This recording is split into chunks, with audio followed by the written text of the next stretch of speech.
Okay, guys, just checking if you guys can hear me. Can you guys see me?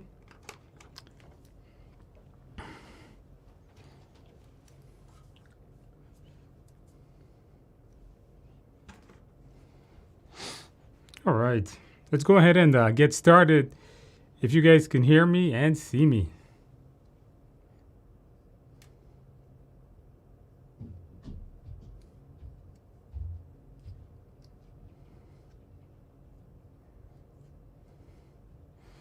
Okay, guys, very good, very good. All right, guys, we got another 10 questions tonight that I'm going to be going through with you guys. I think we got some good drag and drop. I got one good drag and drop. It's going to jog your memories on definitions there.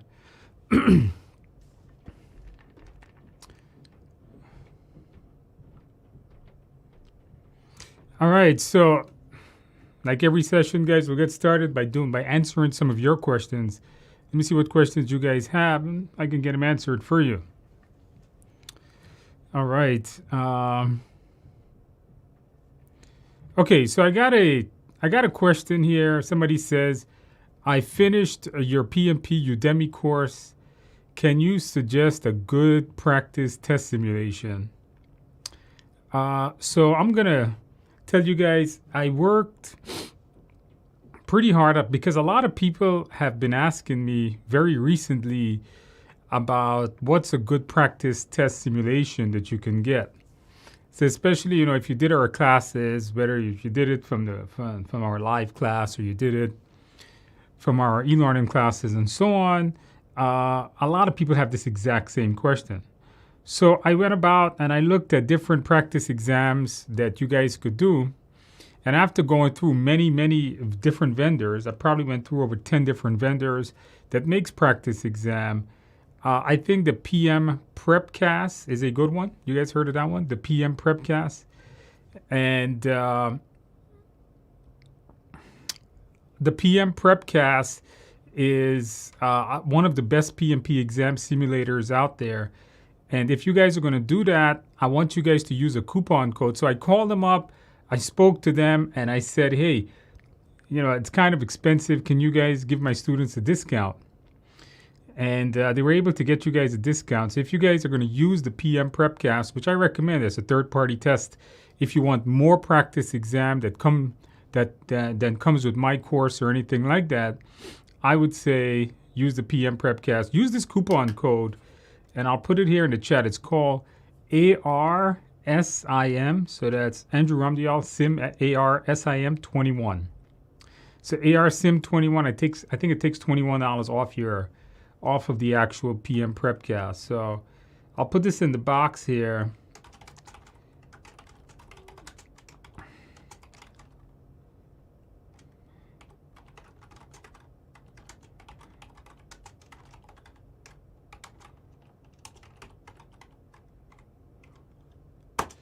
All right, so you guys can try that.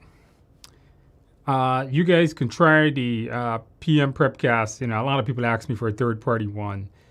That is actually the best one, I think. All right.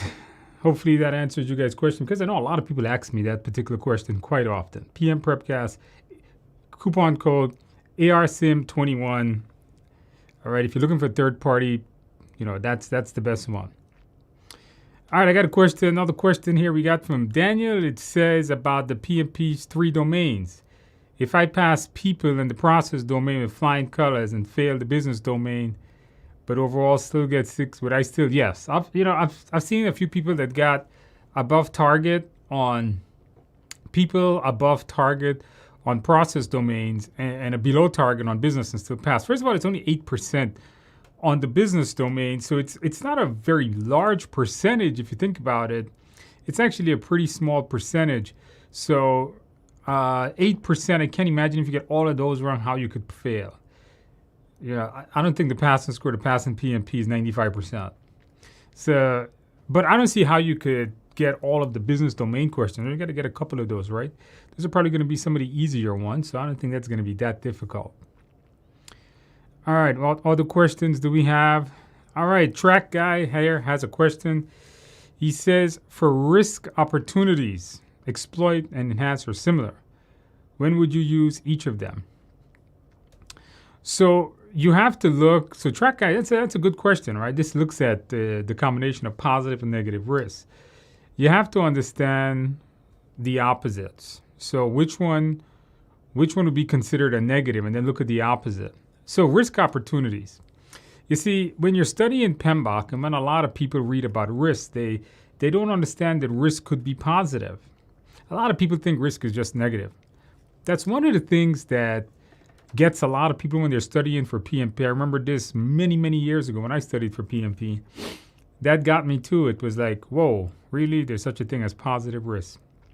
Okay, so how do you respond to a positive risk? But first of all, a positive risk is an opportunity. Something like a permit coming very earlier. The team member knows a lot about a system and can finish the project earlier.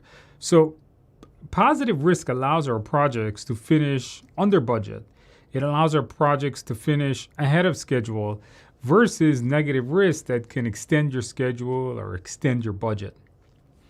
Now, exploit and enhance. Exploit and enhance. Exploit a risk is trying to make sure that the risk takes place. Enhance the risk will enhance it, increase the effect of that risk on your project. That's really what you should be thinking about. So an example would be something like if the permit comes earlier, instead of waiting to start the work, even though the permit arrives earlier, you want to enhance that situation, right? You want to start your work earlier and finish your project more on time. All right. What else more do we have here? Somebody says to me, I need your help with building an agile space. The project manager would like to implement a tool to keep track. What's the best here? What's the best tool to meet these requirements? Keep track of the flow of Kanban development.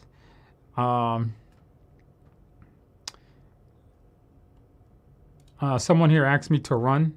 What's the best tool to meet these requirements? Is Kanban. Keep track of the flow of work in progress is Kanban development. I know. So I think somebody had posed that question to me earlier. I think in the Udemy there was a off answer there. I fixed it though. I did went in there and I told them about it and they fixed it. All right. Somebody else asked me another question. He says, "What is the difference between resource smoothing and resource leveling? How are they different?"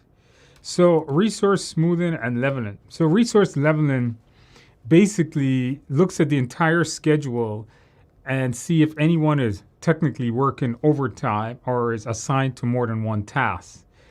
Removes that person and pushes the whole schedule off. So resource leveling really pushes an entire project off, because if I'm working on 2 activities at the same time, it may be fine for me, or maybe it's not fine for me. So we're not too sure whatever it is. But if you do resource leveling, you're going to come to me and say, hey, Andrew, you can't do that. Do one, then do the other. But if I can't do 2 things at once and I have to do one, then do the other, you're going to push your schedule out.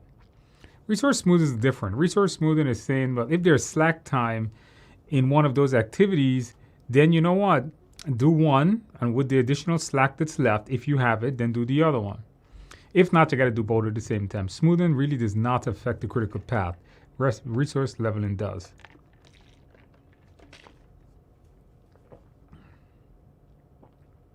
Track guy's asking me a good question. Is the Udemy course any different than the one in the book? No, it's the same thing. There's no difference. All right. How to improve answering scenario-based questions? Well, Daniel, that's a good question. I did a video on that. I did do a video on that a while back, maybe 2 or 3 weeks ago, where I say to make sure you know servant leadership. I think knowing the servant leadership is a really important concept on your exam. When you're answering it, keep the servant leadership thoughts or principles in your mind. Also, another good thing you should be doing when answering your situational questions is you have to remember the mindset. So if you have the book or the videos or anything like that, you'll notice I have something called the project manager's mindset. And those are a series of principles that you have to keep in your mind, such as don't act on a rumor. When somebody has a concern, make sure you do your research first. You know, your exam is principle based. It's all based on certain set of principles. If you know those principles, or I call them the mindset, you'll be able to answer any of those simulations. If you don't understand those concepts, I think you're going to have some issues there. All right. What other questions do I have here, guys? Can the PM or the project team add to the product backlog? No, not for your exam. Only the product owner can add to the product backlog. The product owner is the one who prioritizes it. Only the product owner adds to the product backlog.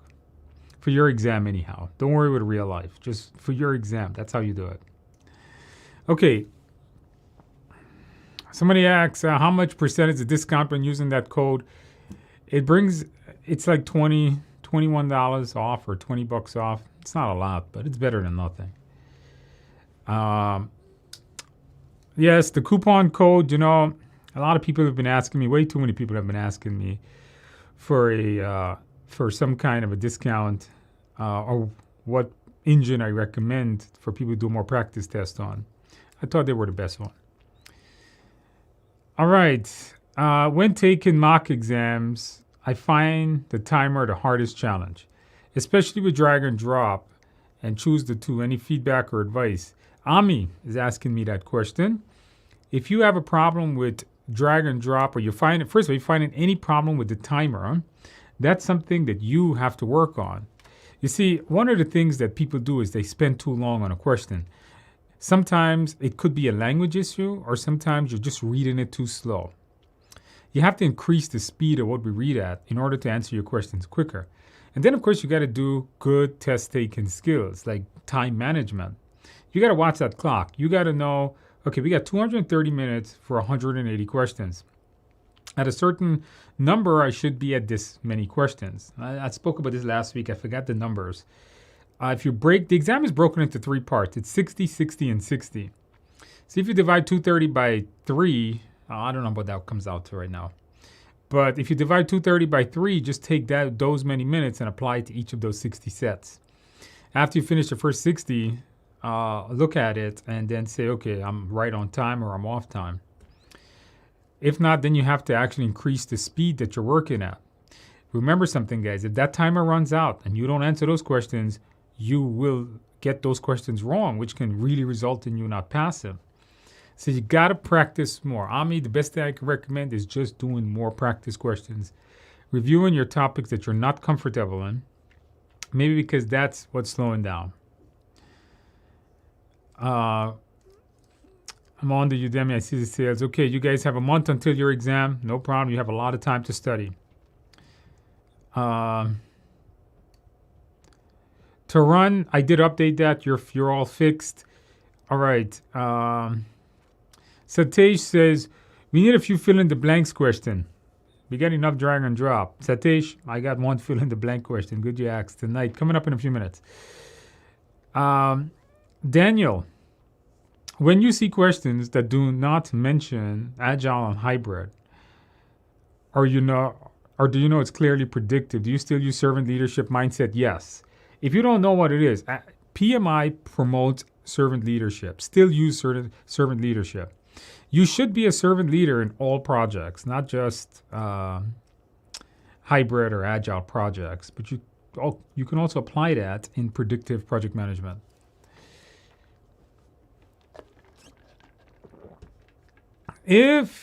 How to improve the scores in a mock exam if someone is consistently scoring between 65 and 70%.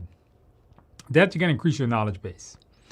If you are scoring low on your practice exam, it could be because, and it could be a couple of reasons, but more than likely, you're lacking some kind of knowledge or you're not understanding your situational principles. Reread the mindset section, know the mindset very well.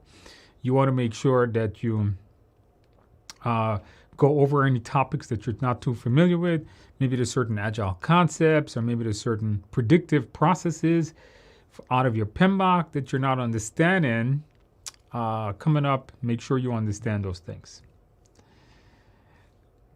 All right. Should get 75 minutes every 60 questions. 75 and 75 is one. right, somebody says about 75 minutes every 60 questions. It's 230 divided by 3. Then you'll know how much to get every 60 questions, how much ever that works out to. All right, another question here, guys. When deciding what user story should get done in the next, what should the project team consider? They should consider the work. All right, they should consider the amount of work that is getting done. I mean, I'm not sure how else to answer that. You would need to give me either choices or something. Question about taking the exam live at Pearson and regarding writing down the formulas or process chart or formulas or cost selection. Charlotte is asking me an interesting question. I don't think writing down anymore the process chart is going to be very helpful. Although writing down the processes may be helpful to you, right? Writing down the processes may be helpful to you. So I would say you could use the whiteboard. It's not as bad as everyone says it is. It's like writing with your mouse. It's not the best thing going, but it's not so bad. So if you want to write, if you're going to use Pearson, everybody has to use this electronic whiteboard now. Is it hard to use? I don't think it's hard to use, but I do see a lot of people say it's hard to use. You could practice using Microsoft Paint. Open Microsoft Paint and draw with your mouse. It's the same thing. So if you want to do a little bit of practice, use that. What is the difference between a sprint backlog and the product backlog? Sprint backlog includes the work to get done in the next sprint. The product backlog includes the work that gets done for the entire project. So the product backlog should have all the features for the product you're building, and the sprint backlog will only have what's going to get done in the next sprint, which is about 1 to 4 weeks worth of work. MBTI personality types. I am going to cover that. And Neha is asking me a question on MTBI personality types. I'm going to do a dedicated video for that, maybe in a week or two. So keep an eye for that one. Do we need to study those? Yeah, I think so. I've heard of some people having some questions on it. I didn't cover it in the book because it's not mentioned anywhere else. In PMP, it's not mentioned. I can't remember it being mentioned in the Agile Practice Guide either, but I'll do a video on that. It's not complex.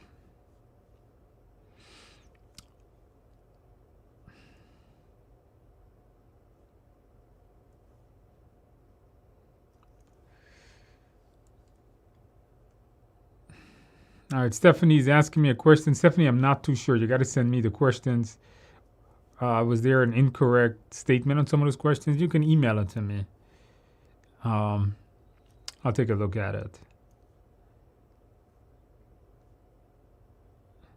Mark says, how can I gain access or link to the online scratchboard? It should be whiteboard in order to practice it with the proctor. I think Pearson View has a link to that thing, but I don't have the link right now. But I think Pearson View on their website may have a link to it. All right, and if not, it's like Paint. So you could try using Paint, but you may have to Google that. I think they may have a link to that somewhere. I've seen somebody had a link with that one time. All right, somebody says, is the Prepcast the best tool to prepare and to pass the exam? Well, I think My Materials is the best tool, but Prepcast does have practice exams, and I recommend it because a lot of people just ask me a lot for third-party practice exams. So if I'm going to recommend a third-party practice exam, I want to make sure it's good. So I tested it. I've tried some of it. It looks good to me. I think it's the best third-party tool, other than my stuff, right? I can't tell you, I'm going to tell you my stuff is the best, obviously. But if you want some more practice stuff, which I recommend, you should always, when you're studying, always learn from different perspectives. Not just my perspective, but learn from other perspectives. When I personally study for certain certification exams, I always study from multiple folks. You guys have me, you have PMP. Maybe Prepcast is a good buy.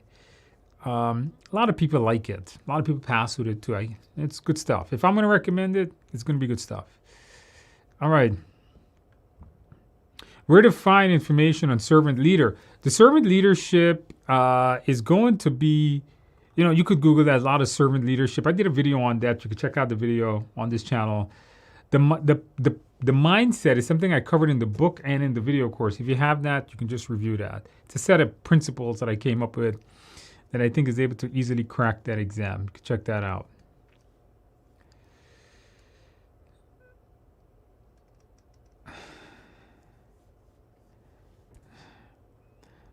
All right, I think I got everybody's questions here. There's a little delay coming in on these questions. Connection between control. What's the difference between control accounts and work packages? Work packages are control accounts are the higher levels. Work packages decomposes from that. When you set up a work breakdown structure, you'll notice that the top level are control accounts. That's going to be the very high level. So they can say control accounts are like really high level work packages, and then from there you decompose those into individual work packages. So, for example, the control account could be something like install software. Then the work package could be something like acquire software, prep machine could be another one. Then actually install the software could be another one. Then test the installation. So you could get 4 or 5 work packages from that one control account. All right. Another question here. Question, when deciding what user story should get done in the next iteration, what should the project team consider? You got to give me the choices there, buddy. I don't know. You got to give me the choices. You're asking me a question. I don't know. What should they consider? The amount of work. That's what they should consider. What user story should the team get done and what should they consider? The amount of work, right? If the user story is too big, they can't get it done in the next iteration. They may have to slice the story. All right. In addition to my question of electronic, I found it very hard to use. Why did Pearson View stop giving paper and pencil? I don't know. You would need to follow up with Pearson View. I don't know. I think the world is moving away from paper and pencil, but it is what it is, right? Okay. Somebody says they purchased my e-learning course. How often do you update the videos? Once a month, twice a month, depending on if anything needs to be changed. Another question, is the product owner a scrum master, a servant leader? A servant leader, yes. A product owner, a scrum master is going to be a servant leader. A product owner really represents the customer. I've never heard of, they don't actually lead the team. They just prioritize work and add work. But a product owner that's like a functional manager, yeah, they're going to be a servant leader to their team, not to yours. You're the servant leader to your team. All right. Does the product backlog have user stories or features? No. The product, it has features. Now, you got to review your Agile and you got to see how it's broken down. So we have epics, features. So generally the product backlog has features. You take the features and you decompose those. You break them down to user stories. And then you break those down to tasks. How large is the story or how much points the team complete in the last iteration? I'm not sure what that is. Is that a question? I don't know. How large is the story? Seems like a thought. I'm not sure if that's a question. Sample exams regarding the new exams. Yeah, that's what we do. Every time we come to these sessions, I put exams related to anything with Agile and it's gonna be related to your new exam. All right.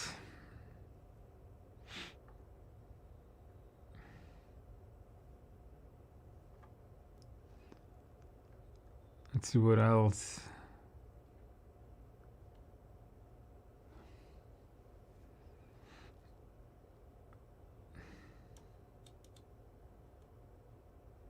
Story should range from 8 to 80 hours of work. I can't remember. They used to be, Neha is saying, can a story range from 8 to 80 hours of work? There used to be something called the 880 rule. a long time ago, which means work should never be defined as something that's smaller than 8 hours or bigger than 80 hours. They took that out of PMBOK a long time ago. I haven't heard about that in a long, long time, so I wouldn't say that. The team should decide how much work they should get done in the next sprint or iteration. Right? The team determines that. The team says, okay, we could do this much work.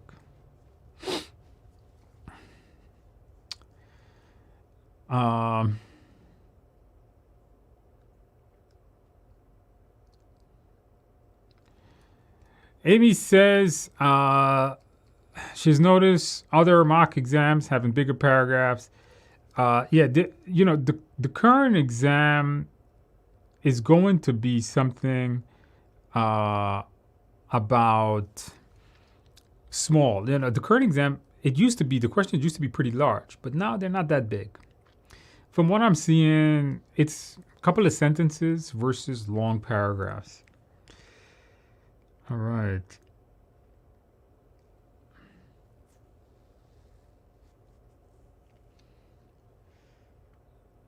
I think I got everybody's question.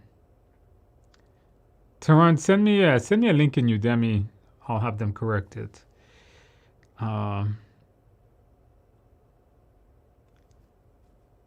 Somebody's asking me, what is a smoke test and when is it used? I'm not sure what a smoke test is. Remember, guys, I'm really old, so sometimes I forget stuff, but I can't remember that term being on your exam. Somebody says parents swarming and mobbing. I can't remember that either. I don't. Did I cover that? I can't remember.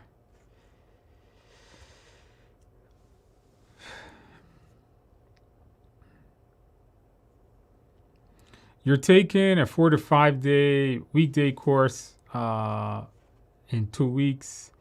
Get your exam schedule. Congratulations on that. Study a lot of Agile. Somebody asked me a question. If you're gonna pre-study, you're gonna take an exam right after boot camp. Study a lot of Agile because that's really where your exam lies right now. Study tons of Agile concepts. Make sure you know them inside out. All the PMBOK processes are glanced over. They will test you on them, but not too much, not too in depth. Can we have multiple product owners and scrum masters within one project team? The answer is in real life, sure, but not in. For your exam, they're not going to say that. They're always going to be one. No, it's not really a real life thing, but where can we find examples? Practice in float, EV, AC, EV. Check my practice questions in the book, Udemy, whatever. If not, check out, if you want to get Prepcast, that has a bunch of them also. Can somebody ask me the difference between control scope, validate scope, and manage quality? Manage quality is a quality assurance process. Manage quality ensures the processes we are following is correct to produce quality deliverables. It's a process analysis process to analyze, well, the process you're following to paint the wall is good to actually produce a good painted wall. Validate scope is used to check the work from the customer. Validate scope is to ensure that the customer accepts those deliverables. So in validate scope, you're getting the customers to come inspect the deliverables. The tool is inspection. Control scope is to make sure the work stays on scope. Control scope is when you come and you look at the room and you say, are they painting it the right color today? Or are they doing the right work today? You have to make sure the team stays on scope.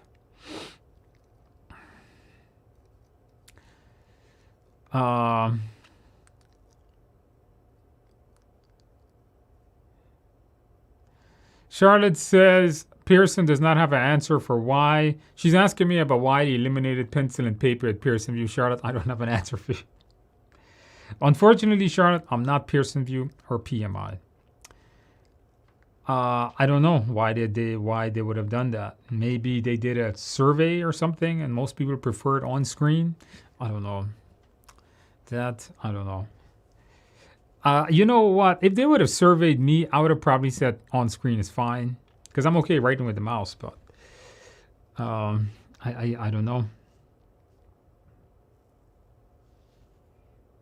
Maybe then it's cleaner for the environment, I guess, not to have paper and pencil. All right. Smoke test is the sanity check when the code is deployed in the UAT or in production. Yeah, I'm not really a big software guy. If you guys notice, my other classes is in network and security. So I'm not a software guy to go into different types of software coding or coding tests, unfortunately. Has PMI waived the rescheduling exam fee due to COVID? Maybe. I'm not sure of that if they did. I know they were doing it last year. If you try to reschedule an exam, they were letting you do it for free. I don't know if they're still doing that. You got to check on their website. All right. When deciding what user stories should get done in the next iteration, what should the project team consider? Get done in the next iteration. What project should be based on the velocity of the previous ones, because they'll know how much work they can get done in the next iteration. All right, guys, does anybody have any other questions? If not, I got some practice questions tonight. Let's take a look at some of my practice questions. All right, guys, let's take a look here. I got 10 practice questions that we're going to be reviewing. Let's take a look at them.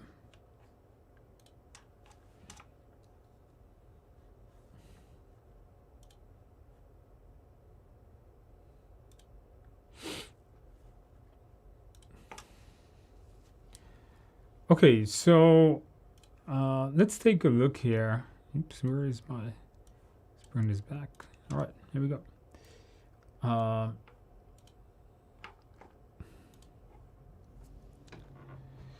right, so let's go ahead and take a look at some of these practice questions that I have here. I know you guys got some other questions here.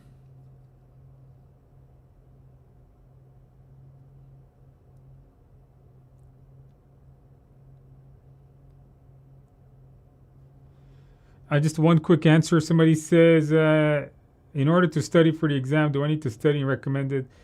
The only Agile book I recommend to study is going to be the Agile Practice Guide. I recommend that. A lot of people find it useful to read. It's only like 100 pages, and it's pretty easy to read. If you went through my videos, you already have an amazing understanding. I mean, I really covered Agile in those videos. So if you go through that, you should have a really good understanding of it. And then you should be able to breeze through the Agile Guide. I think that's all you need. All right, let's go ahead and do some practice questions, guys, and knock this out. Okay, guys, let's take a look. So once again, put the answer in the box. Let's put the answers in the box and see what you guys got.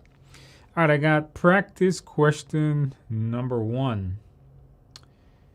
A project team is worried a new member being added to the team during a sprint will slow them down. The team wants the project manager to delay the new member until the sprint is done. What should the project manager do?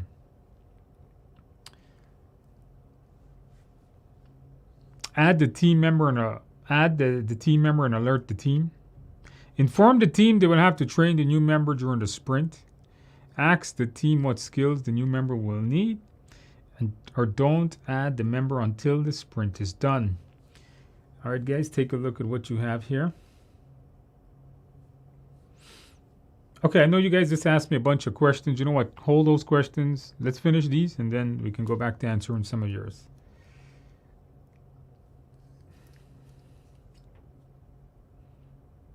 All right, a lot of people has got D. Some people has got C. We got a lot of C's, and D's. All right, so in this one, you're going to really need to know your Agile principles in order to get this one correct. Now, one particular Agile principle that we learned about was going to be that you should not change the team once the sprint is executed. The team determines, okay, we could do this much work based on our velocity. If you go in there and you change or you add members into a team during the sprint, it changes the velocity of the team itself. So don't add it on. The best thing the project manager should do is don't add the team member until the sprint is done. You're going to need to make sure you really know the agile principles in these particular ones. Okay, question number 2. A project stakeholder is concerned about the lack of communications on the project. They claim no status reports are being sent to them. What should the project manager do first to address the stakeholder's concern? So there's a couple of things here. You have this concept of what should we be doing first. Update the communication management plan to include the stakeholder. Okay.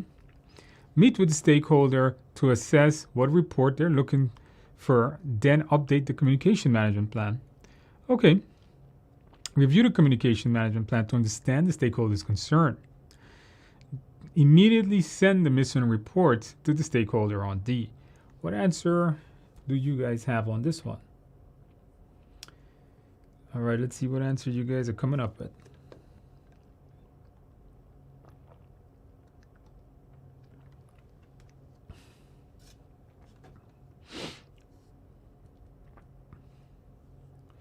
Okay, we got a few B's in here. We got some C's and we got some B's. We got an even number of C's and B's.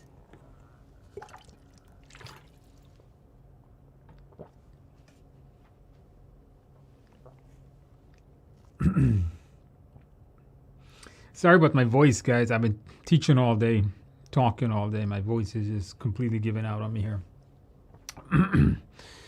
Okay, so it says, what should we do first? So I'm going to give you guys an amazing exam tip. I think I gave this tip to you guys a few times. We got a lot of A's, C's, and B's here. Collectively, you guys got all 4 choices, basically. Except D. I don't think anybody has D. Okay, so what is the first thing that we're going to be doing in here? So, first thing. Now, if you guys remember from previous nights, or if you watch my book or whatever, or watch my videos or whatever, you'll notice that I tell people you should never take actions without first assessing something, right? And in this one, it really comes down to 2 things. Remember, you got to remember this in your head. You can't go into the exam room not knowing this. Anytime there is an issue, which is most questions will have issues, don't take the action against the issue unless you have analyzed the issue. And in this question, the keyword here is first, right? So they're like, okay, what is it? Oh boy. The keyword here is, what exactly are we doing first? So in A, update the communication management plan. That's taking an action without assessing this concern. D, immediately send the missing reports. No, that's also taking some kind of action without actually assessing the problem. Now comes B and C. When you have this one that says first, here's a quick tip. Because you're going to get a lot of questions with this first thing. Always, what should we do first? Ask yourself, which one of those would you have done first? So if you had B and C, and you were in this real life scenario, which one would you do first? Would you review the plan to understand what's going on with this plan? Or would you go meet with the stakeholder and see what their problem is? To meet with the stakeholder, assess what report they're looking for. I think the first thing you should do is to review the plan, see what's in the plan about these stakeholders, about this stakeholder. Then when you have this information, then you can go meet with the stakeholder and understand, okay, what is it they're looking for? Because they may say, well, we're looking for this, and it may already be in the plan. So a quick tip is, when you're doing this thing about first, try to eliminate some of your options. And then when you eliminate those options, then look at the other choices that you think are good, and then says, okay, which one should really come before the other? Quick tip there. All right, question number 3. Let's take a look. A project manager has noticed one team member is consistently late to the project status meetings. These latenesses has resulted in the meetings being delayed. What should the project manager do to resolve this? A, inform the team member they need to be on time for every meeting. B, remove the team member from the team. C, meet with the team member for a one-on-one discussion about why they're late. And D, inform the team member that future meetings will not wait until they arrive. All right. I think this one here was a pretty easy one. Which one would you guys go with?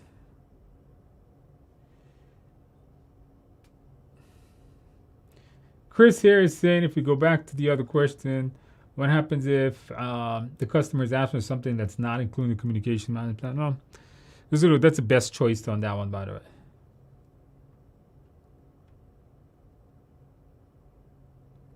A question somebody asks, do you know how many questions should be correct out of the 180? Nobody knows that. PMI does not publish a score. All right, so everyone in class here got this one today. Yeah, it's C. Once again, you can't take action against something that you don't know about. Maybe there's a particular reason this guy's always late. What if he's meeting with the CEO of the business every day for about a particular time, or anytime you're having a meeting for whatever reason? Make sure you find out why. Okay, question number 4. This is how I see a lot of the exam questions are coming now.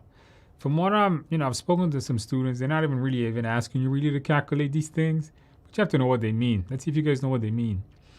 The project manager has updated the sponsor with a project report that lists the SPI as 1.2 and the CPI as 0.6. The sponsor is very upset and would like the project manager to correct this action as soon as possible. What should the project manager do next? Meet with the team to determine how to fix the project schedule. A. B. Meet with the team to determine how to fix the project budget. C. Meet with the team to determine how to bring the project back on schedule and budget. D. Inform the sponsor the project is moving along just fine and there is no corrective action needed. What do you guys have? Let's see if you guys, who in here remembers their CPI and SPI? Do not go into your exam room if you don't know CPI and SPI. You have to know CPI and SPI for your exam, guys.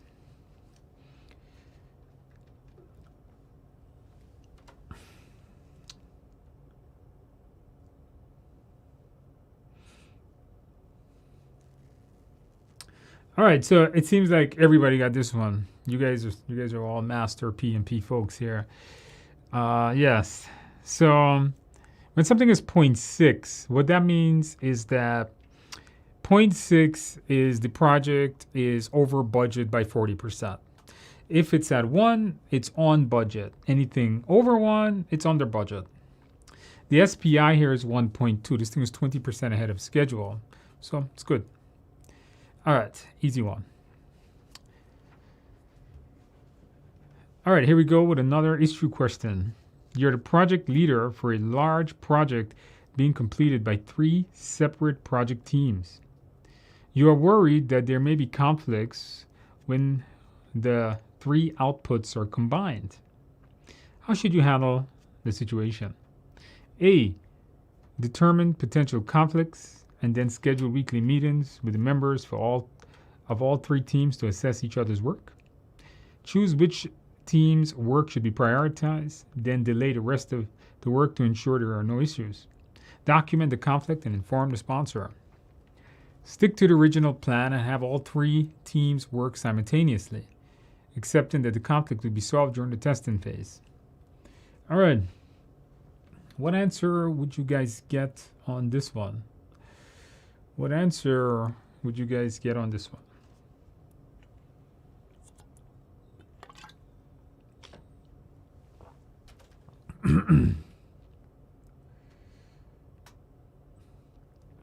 All right, we got a lot of A's.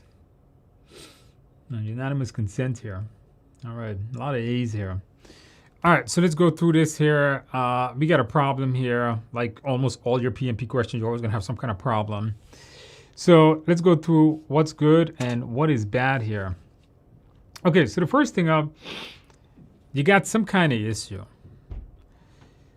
Remember for your exam, do not push issues off, okay? Period. Don't ever do that. Don't ever take an issue and push the issue out. That's never a choice. So there's two answers here that says push it off.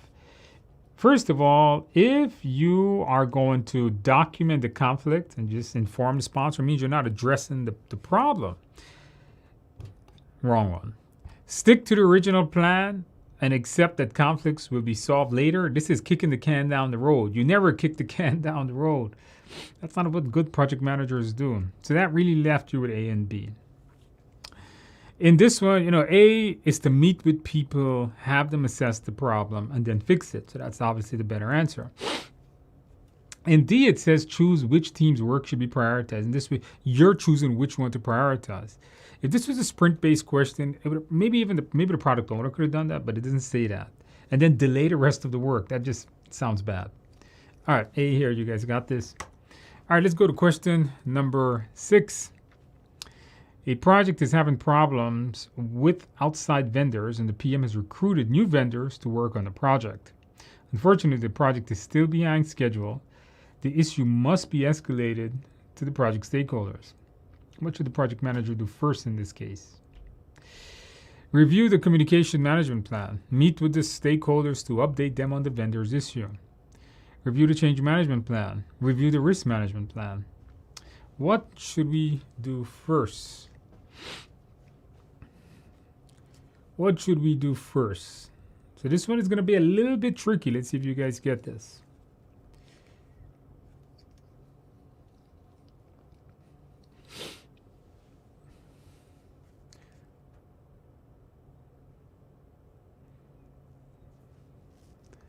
All right. The answer here, guys. The answer here, somebody has D, A. Review the risk management plan. Another D, another A. Got some B's, got some A's. And does anybody have a C? Just make sure we got all 4 choices. Okay, so in this one here, the project is basically still behind schedule. And you're going to be, you got to read the question really carefully.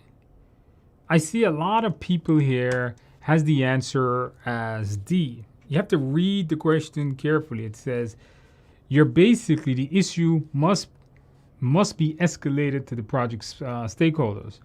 What are you going to do first? So the question really is asking you that, okay, we're going to be escalating these things up. What should you do first? Well, if you're going to be escalating an issue up, basically you're going to be informing these stakeholders. You need to choose the answer that shows how we're going to inform the stakeholders of this potential issue. Review the risk management plan. I see a lot of people had that choice.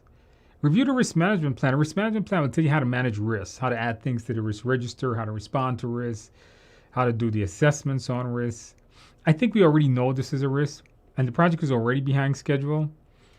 The risk management plan wouldn't have the responses. That would be in the risk register. The question really is asking you, okay, we got to escalate this. And what should you do first in an escalation procedure? In an escalation procedure, the first thing to do is to review that actual communication management plan, because that'll tell you how to communicate with the stakeholders as you escalate things up. You don't want to meet with the stakeholders right away. You should know what's the best approach to meeting with them, and that comes in the communication plan. Review the change management plan. We're not too sure if the change is needed yet because we already did a change already. The question is asking, the issue must be escalated. So what are you going to do about that? The change management plan wouldn't say how to escalate. So does the risk. All right.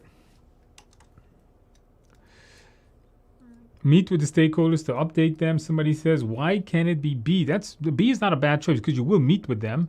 But before you meet with them, you have to know how to meet with them. What is the best way to meet with them? Your stakeholders could be global stakeholders. You review your plan first. Question number 7.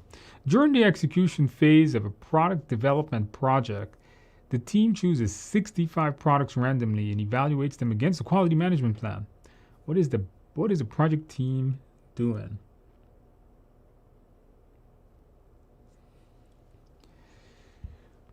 What is the project team doing?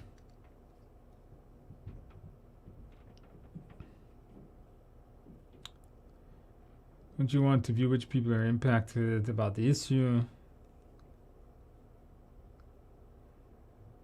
RH94 says, wouldn't you want to view which people are impacted by the issue and need to stay informed? First of all, no, that would not be tracked in the risk management plan. The risk management plan does not have risks, right? The risk management plan says how to manage risks. To see how that would impact the project would be the risk register. That's what you're referring to. So that's why that choice isn't correct. Okay, so this here is really just a definition question. What is the team doing? There's basically a tool here they're asking for.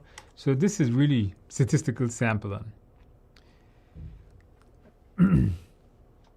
Randomly selecting things is basically a statistical sampling. A sample is when you take a small number of deliverables to inspect. Question number 8. All right, this one you got to choose 2. Choose 2 on this one. The Agile team is having issues estimating how long each of the tasks would take to complete on the project. What estimating methods should the project manager recommend? A. Bottom up. B. T-shirt sizing. C. Top down. D. Plan and poker. And E. Parametric. What estimating method do they use on Agile projects? What do you guys have? Who's been reading up on their Agile? What's the best one do you guys have? Who's been reading up on their Agile?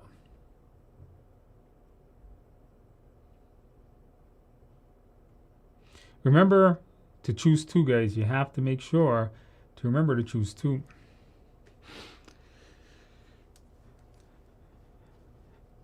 If you know your PMBOK, you should be able to eliminate a couple of choices. There we got A and E, we got B and E. We got B and D, a lot of B and Ds, a lot of A and Es. This is really, you got to know your Agile principles. T-shirt sizing is when the Agile teams uses that to put the stories into different T-shirt sizes. Like I'm wearing an extra, extra large. Somebody else may be wearing a large. So the biggest story could be extra, extra large. And you have smaller stories with extra, extra large. And you have a little smaller one, extra large, medium, and then small stories. So the small stories requires a little bit of work versus the T-shirt I'm wearing, the extra, extra large T-shirt requires a lot of work. Plan and poker is used in the Fibonacci sequence, if you guys remember that, 1, 3, 5, and so on, in order to assign different sizes to your stories. If you have no clue what I'm talking about, make sure to read up on your Agile estimation techniques. Bottom up, top down parametrics is used in mostly predictive projects.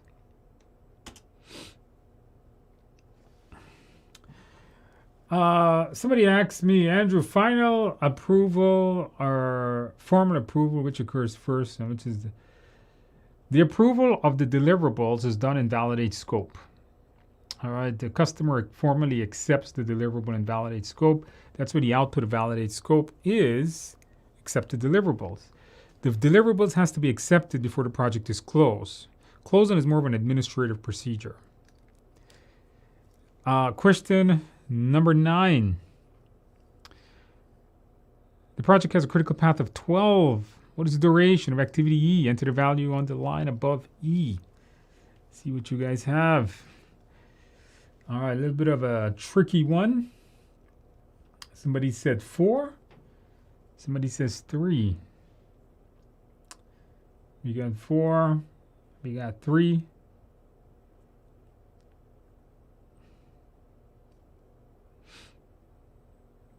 A lot of 3s. Got a couple of 4s. All right, it's a lot of 3s here. So this is one of those questions. Somebody had asked me earlier tonight, Andrew, what does these questions looks like when you got to type something in there? Here it is. All right, so in this exam, you're going to have to click. You're going to have to type something in. I've seen a lot of times that it's mostly calculations that people are typing in. It doesn't seem like it's any definition. That was a question that somebody had asked me earlier, and I've gotten some emails about in the fill in the blank questions. What are you typing in? Most of the time, it's just calculations. And I've seen a couple of people mention sometimes it's the EVM ones. So the critical path here is 12. So you got to add up an E. Being that E is a standalone activity, it's definitely on the critical path. So 2 plus 3 is 5. 5 plus 4 is 9. Plus 3 is 12. So that gives you the critical path of 12. So the answer here is 3. All right. That ends that section. Let's take a look here at matching up the terms. Okay, so I want you guys, what we're going to do is we're going to take these terms and we are going to put them in the box on the right side. Match the terms. Let's see if you guys remember your definition from estimation. All right, guys, go ahead. Just read that. Match up the ones. Which one is crashing? Which one is bottom up estimation? On fast tracking. Chris, hey, thanks, Chris. Yeah, can you guys, we got 35. Come on, you guys got to put more likes than that. Oh, don't worry, Chris. I'm going to get him afterwards. All right.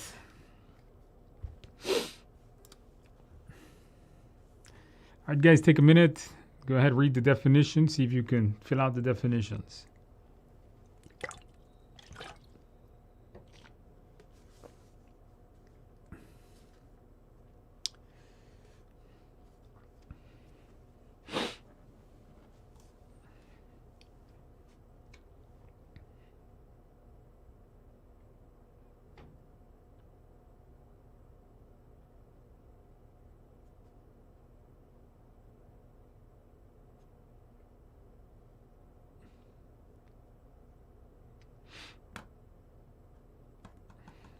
Okay, guys, very good. I see a lot of you guys have got this. If you've been studying, this shouldn't be too difficult.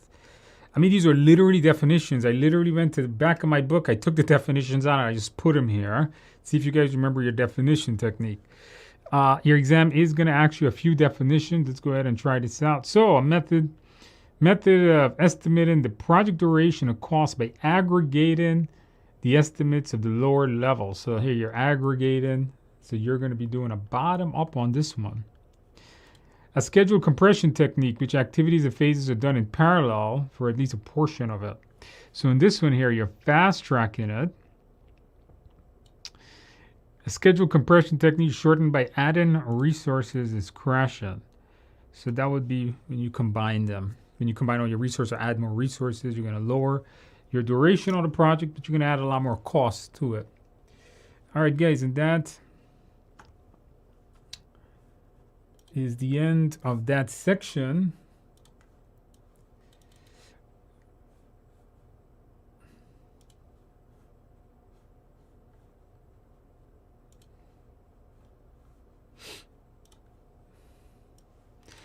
Okay, guys, we are done there with practice questions for today. Does anybody have any other questions? If I didn't answer one of your questions above, you can just put it back because I forgot what I answer and what I didn't answer.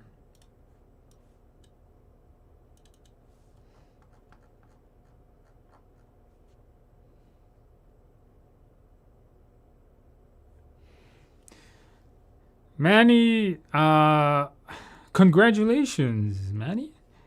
Thanks for your wonderful book. And TIA course, I passed 13th.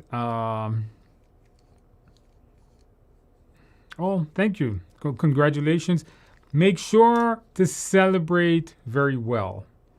All right? Get yourself a couple of beers if you drink that, or a nice piece of cake, and make sure you celebrate well. But remember, keep it going. Once you pass your PMP, a lot of people ask me, what should we do after a PMP? I just did a video on that yesterday.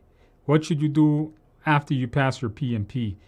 Look for that video coming soon, maybe in a week or two, because they only put one video out a week. So supposedly something about if you put too many videos, then people don't like you anymore. So they only put one of my videos out a week.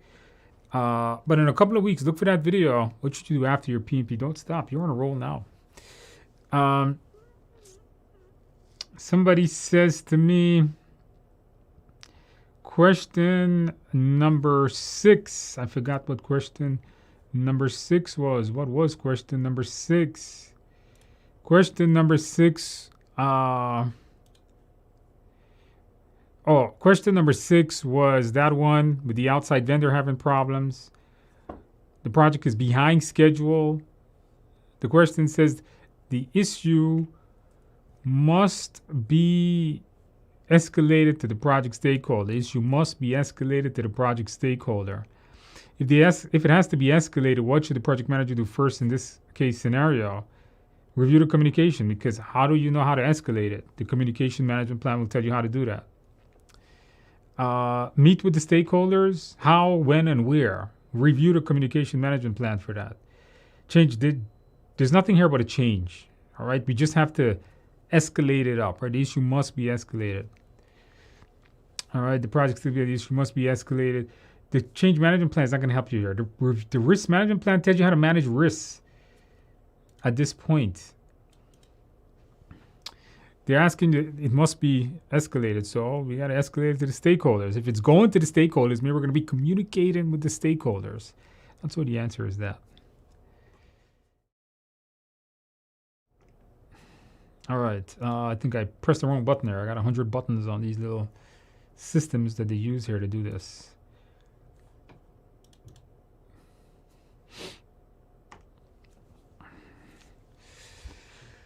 All right.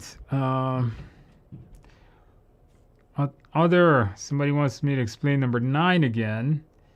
What was number 9? Number 9, so number 9 is the critical path one. The thing has a critical path of 12. So you got to add up, first you have to find what is the critical path here. So the critical path would have been A, B, C, and E. And because E has to be in a critical path standalone activity.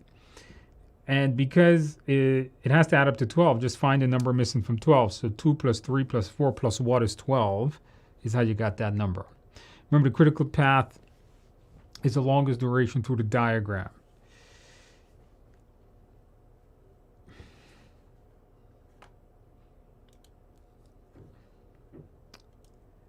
Could we do more fill in the blanks and drag and drop next week? I'll see. Sure, we'll do some more. We'll do some more drag and drops. Fill in the blank. I have to work on those. All right. Chart interpretation. Yes, we could do that. You have to. There's going to be interpreted in a particular chart, and they're going to give it to you. You have to read it. There's a lot of times like these burn up and burn down charts. We'll do a couple of those. How many questions do we need to solve out of the 180? The answer is no one knows. They don't actually tell you that. They don't actually go into the exam and say you need 100 of those to pass. PMI does not publish that, so I'm not going to speculate on the score. But for historical purposes, it used to be 61%. So 61% of 180. 61 times 180, I don't know, whatever that works out to. Maybe 100 questions. I don't know. But they don't tell us that. All right. Write in your exam on the 27th.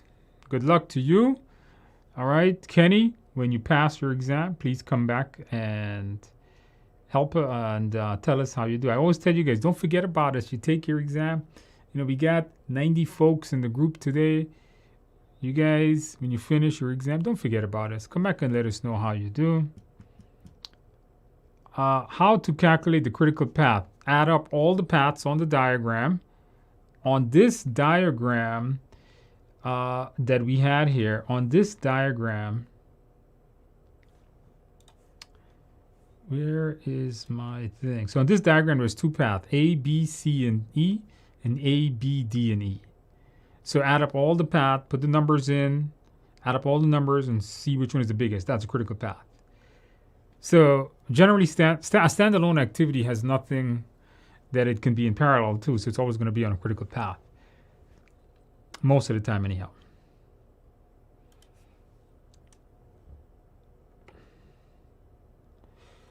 All right.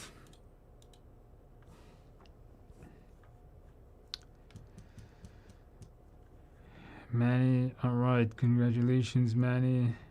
Jason, thanks. Thanks to you as well. I passed my exam last Saturday. Double thumbs up for you and Manny. Congrats to you guys. You guys are celebrating this week. And make sure you guys do a lot of celebration. You know, PMP is a game-changing certification, career-changing. You guys just open so many doors. Now there's so many jobs. Maybe you can get that increase in pay. Good luck. Make sure you use it, right? Don't forget to maintain it, right? Get your PDUs. That would be great. You know, your thoughts, Sediments.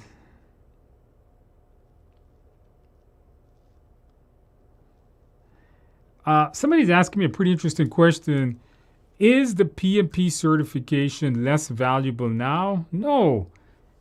RH94 is asking, it's less valuable now. Definitely not. I don't know where you got that from, but whoever said that, don't know what they're talking about. I know a lot of PMP instructors and PMP folks that have bad talked the current PMP exam. Oh, because it has Agile in it. Yeah, well, you know what? In real life, a lot of organizations are adapting Agile methods. I was talking to a student in construction management where they're adapting certain Agile techniques. Not the whole, you can't really build a building in Agile, the whole Agile methods or the whole Scrum methods, but you can adapt some of the things like being a servant leader. The PMP is now more relevant to real work in today's world than it ever was in its entire history. I remember teaching PMP 10 years ago, and I would tell my students, guys, you're never going to use this thing outside of this classroom. Just memorize it, know it, pass your exam, move on. Not really, not anymore. PMI has brought the PMP exam to more of a real world perspective. And because they have done this, it became easier. So you guys got to understand something. Agile methods and techniques is much easier to understand and comprehend than traditional 49 processes of PMBOK. Because of that video I did on here on YouTube where I said why it's easier, and I'm really seeing that. I mean, I'm seeing people passing this thing like crazy. I mean, I really haven't heard of anybody failing this test. Like, legitimately, I have not heard of really anybody failing this test. And it's not that it's easier because they wanted to make it easy. It's because the topics are easier. Agile itself is easier. Once you understand simple Agile concept, this exam is not that difficult. Oh boy, you guys got a lot more questions. You guys can keep me here to 12 o'clock in the night. But join Toastmasters track guy. I don't know what Toastmasters is. Still think it should be B. Oh my God. Okay, study plan in 30 days. Have a thorough understanding of the 39 Agile concept. Expect a lot of... You guys got to remember, you're not going to find a lot of too much content on hybrid, because hybrid is the combination of both. If you understand the concepts of predictive 49 process type thing and the whole agile processes, getting hybrid questions correct should be pretty easy. All right, you got MTBI. I got to do that video. I'm just so swamped.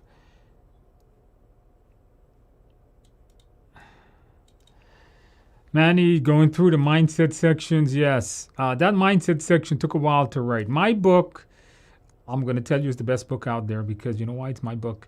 But there are a lot of other good books. But my book, you know what I did is I went through some practice questions. I looked at everybody's practice questions. I looked at what PMI was giving out. And then I said, is there a method? Is there a code to crack this thing?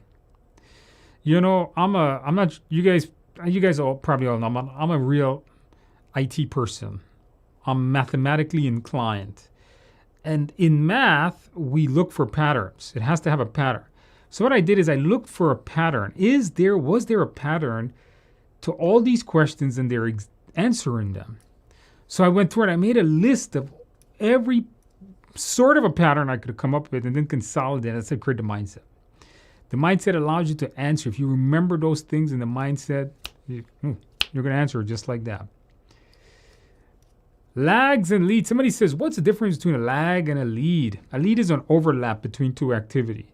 A lag is a delay between two activity.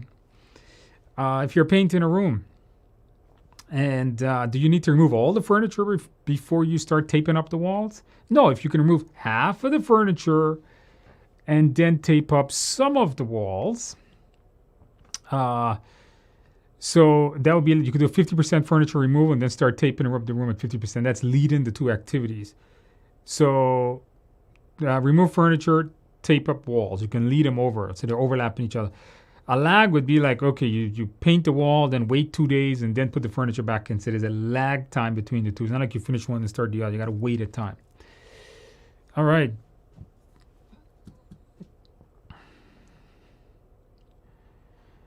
All right, you guys are talking about something called Toastmaster. I don't know what that is.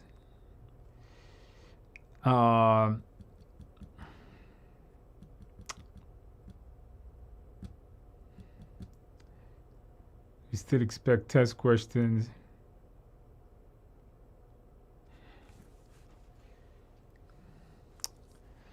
You know what? Somebody's asking about Little's Law and the chart interpretation. That's good. That's good. I like that. I was thinking about what chart I could use. We could use the flow chart that's there to do Little's Law. The cumulative flow diagram. Right? That's a good one. Yeah, we could use that. I'm writing the exam on the 15th. March 15th. If you're right. Okay, maybe I'm missing something, but today's the 16th for me. Maybe it's still 15th for you. So if you're writing it on the 15th, good luck. Taking yours on Saturday. If you're taking yours on Saturday, please come back to us next week, Tuesday night. Let me know how you did. Please let us know. Don't forget about us. All right. I don't want folks to forget about me. Doing yours on the 30th. Once again, good luck to that. April 18th, you got a lot of time. You could do some studying, definitely.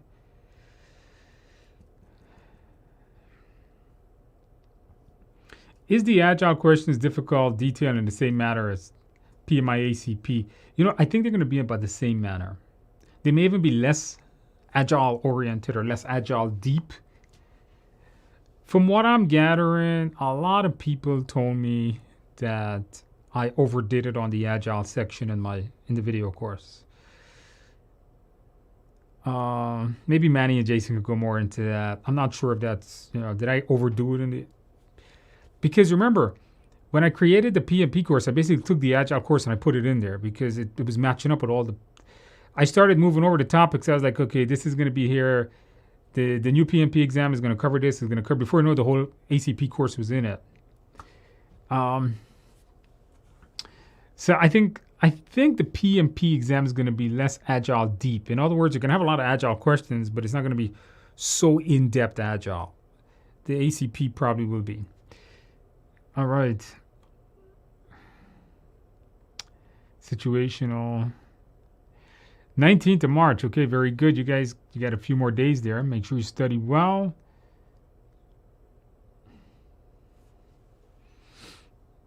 What do we call a hybrid project in an application? You could just call it agile or whichever. Was it more agile? Was it more predictive? Just call it one of those. They really don't check.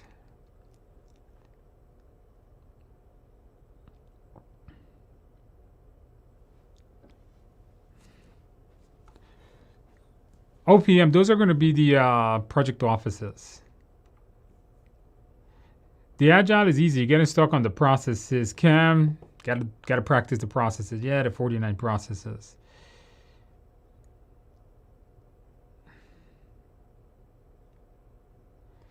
Okay, so Toastmaster is a public speaking club. You get PDUs by becoming a member. Okay. All right. If it helps you become a better public speaker.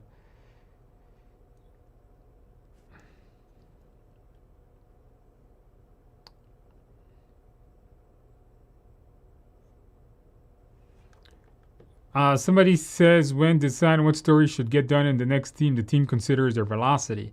When determining how much work to get done in the next sprint, they have to determine how much work they can get done. Not the one with the least risk. You just don't say, oh, the least risk we're going to do that. But what if it's a big amount of work?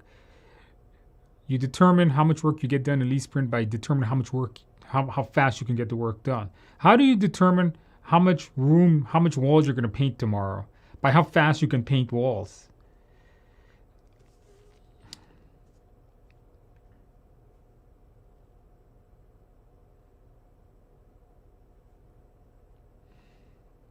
Are the questions small and precise as here?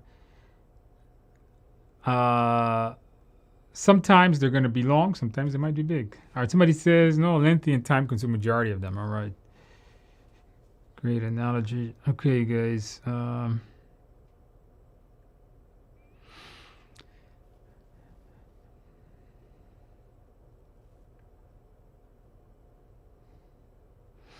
lot more practice questions. Manny is saying if you're doing Prepcast to get 75% or more.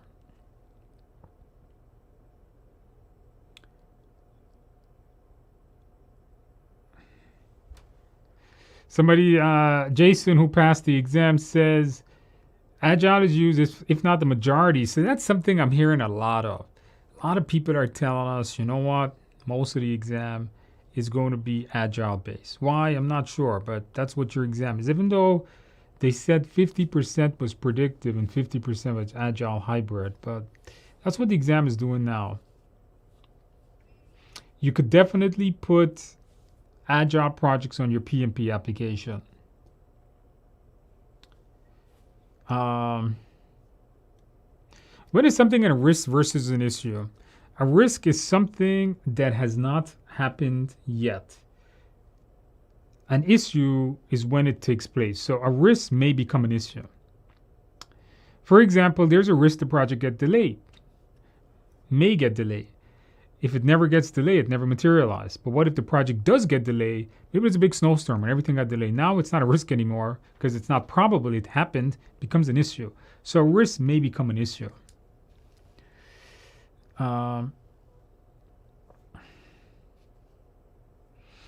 Processes, okay, Jason is saying. Do hybrid project counts for PMI, ACP, and the technically, you know, they say it has to be Agile, but if you're putting it in, just stick with the Agile terms, and I think it'll go through just fine. Do you need to memorize the ECO? I don't think you need to do that. Just know what it says. Took the exam last December. Somebody says got below target in execution, which was one of the bigger sections back then. Any advice? Make sure to review the execution processes. I mean, now you have this Agile section, so it should be easier for you, but just review all of the execution processes. A lot of team development and managing team is where that you got a lot of questions. To run, you will get a calculator on the exam. It's built into the exam engine. It's like Windows Calculator. All right, very good, guys. I think we have got all of you guys now.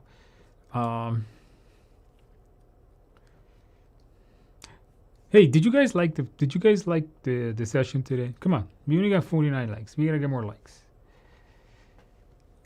Jason, I didn't memorize anything, just the concepts and processes. Hey, that's what I keep telling you guys. Don't memorize anything. Just understand everything. Understand it. Write down the 49 processes. You have them in your head, so you know them, but I don't think you need to go memorizing them. Not anymore. To run, this is something I covered last week. I don't think you need to write those things anymore.